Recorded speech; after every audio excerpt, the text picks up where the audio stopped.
అనుకోని ఎవ్వరికి ఏం కావాలో అది నీ గురించి అనుకోని.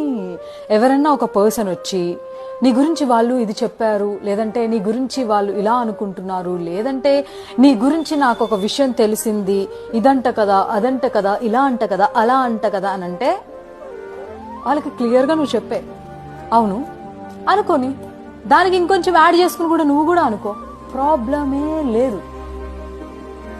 నిజం కాని దాని గురించి ఎవరు ఏమనుకుంటే ఎందుకు? అండ్ ఎవరో ఏదో అనుకుంటున్నారు అని చెప్పేసి ఎవరో వచ్చి నీకు చెప్తే వాళ్ళకి నువ్వు ఏంటో అని ప్రూవ్ చేసుకోవడానికి ఎందుకు నీ ఎనర్జీని వేస్ట్ చేస్తున్నావు, నీ టైంని వేస్ట్ చేస్తున్నావు, నిన్ను నువ్వు రైట్ అని ప్రూవ్ చేసుకోవడానికి ట్రై చేస్తున్నావు. నిన్ను నమ్మలేని మనుషులకి, నువ్వేంటో తెలియని మనుషులకి నువ్వేంటో చెప్పడమే వేస్ట్. ఎవరు ఏదన్నా అనుకొని అలాంటి అనుకునే మనుషులకి నువ్వు దూరంగా ఉండంతే.